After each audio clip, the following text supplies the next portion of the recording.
കോഴിക്കോട് ചെറുവണ്ണൂരിൽ ബസ്സിൽ pepper spray ആക്രമണമുണ്ടായ സംഭവത്തിൽ ഒരു യാത്രക്കാരുടെ പ്രതികരണം വന്നിരിക്കുന്നു. ബസ്സിൻ്റെ വാതിലിനരികിൽ നിന്നതിനാൽ തനിക്ക് ശ്വാസതടസ്സം അനുഭവപ്പെട്ടുവെന്ന് രാമനാട്ടുകര സ്വദേശിനി ഷിറിൻ സുലൈഖ 24 പറഞ്ഞു. ഇന്നലെയാണ് ബസ് യാത്രയ്ക്കിടെ ജീവനക്കാരുമായി വാക്കേറ്റമുണ്ടായപ്പോൾ ഒരു അക്രമി പെപ്പർ സ്പ്രേ അടിച്ചു കളഞ്ഞത്.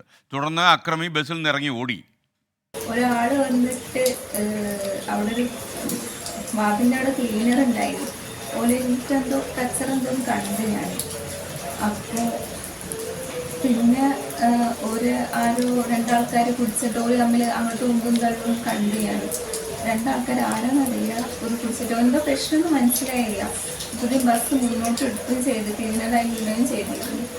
പിന്നെ മുന്നോട്ട് എടുത്തപ്പോൾ പിന്നെ എല്ലാവർക്കും ശ്വാസതടസ്സം, എല്ലാവരും ചുമക്കാൻ തുടങ്ങി. ചെറിയ മക്കളും വലിയവരും എല്ലാവരും ചുമക്കാൻ തുടങ്ങി. ഞാൻ ഈ ഡോറിൻ്റെ അടുത്ത് തന്നെ നിന്നിരുന്നത്. അപ്പം ഇത് തീരെ ശ്വാസം കിട്ടാണ്ടായി. വിശദാംശങ്ങളുമായി സമീർ സി മുഹമ്മദ് കോഴിക്കോട് നിന്ന് ചേരുന്നു.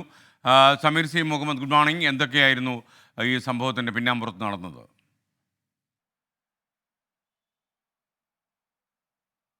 Good morning SKN. ഇന്നലെ സന്ധ്യയോടുകൂടിയാണ് കോഴിക്കോട് സ്റ്റാൻഡിൽ നിന്ന് മഞ്ചേരിയിലേക്ക് പോകുന്ന നാസ്കോ എന്ന ബസ് ചെറുവണ്ണൂരിൽ ബ്ലോക്കിൽപ്പെട്ടത്. ആ വേളയിലാണ് ഒരു യുവാവ് ഈ ബസ് ജീവനക്കാരുമായി തർക്കത്തിൽ ഏർപ്പെടുകയും പെട്ടെന്ന് കയ്യിൽ കരുതിയിരുന്ന മുളക് സ്പ്രേ ഉപയോഗിക്കുകയുമായിരുന്നു. അതിനകത്ത് ഉണ്ടായിരുന്ന യാത്രക്കാർക്ക് വലിയ രീതിയിൽ ബുദ്ധിമുട്ടുണ്ടായി. അതിൽ ഇപ്പോൾ നമ്മോട് സംസാരിക്കുന്ന രാമനാട്ടുകര സ്വദേശിനായിട്ടുള്ള പെൺകുട്ടി ഉൾപ്പെടെയുള്ളവർക്ക് ശ്വാസതടസ്സം അനുഭവപ്പെടുകയും പലരും അതിൽ ചികിത്സ തേടുകയും ചെയ്തു. ഈ പെൺകുട്ടി ഇപ്പോഴും ചികിത്സയിൽ തുടരുന്ന ഒരു സാഹചര്യമാണുള്ളത്. ഏറെ സമയങ്ങൾക്ക് ശേഷമാണ് ഇത്തരത്തിൽ പ്രതികരിക്കാൻ, അവർക്ക് സംസാരിക്കാൻ പോലും കഴിയുന്ന ഒരു ഘട്ടമുണ്ടായത്. ആശുപത്രിയിൽ എത്തുമ്പോഴേക്ക് ബോധം നഷ്ടമാവുന്ന ഒരു ഘട്ടത്തിലേക്ക് കൂടി എത്തിയിരുന്നു. അത്തരം ഒരു സാഹചര്യമാണ് ഉണ്ടായിട്ടുള്ളത്. ഇത് ഈ ബസ്സിനോടുണ്ടായിട്ടുള്ള, ഈ ബസ് ജീവനക്കാരോടുണ്ടായിട്ടുള്ള ഏതെങ്കിലും വൈരാഗ്യത്തിൻ്റെ പുറത്താണോ ഈ സംഭവം എന്ന കാര്യം ഇപ്പോൾ പരിശോധിച്ച് വരികയാണ്. ചെറിയ കുട്ടികളുണ്ടായിരുന്നു, മുതിർന്നവരുണ്ടായിരുന്നു. ഇവർക്കെതിരെയുള്ള ഈ അക്രമത്തിൽ വലിയ രീതിയിലുള്ള ശ്വാസതടസ്സവും അതുപോലെ തന്നെ ആരോഗ്യ പ്രശ്നങ്ങളും ഉണ്ടായി.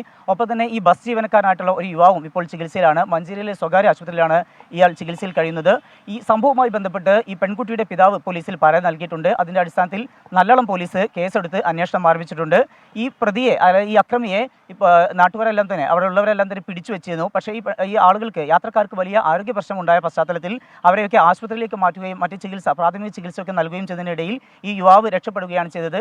എന്തായാലും ഈ സംഭവത്തിൽ അക്രമിക്കായിട്ടുള്ള നല്ലളം പോലീസിൻ്റെ അന്വേഷണം തുടരുകയാണ് SKN.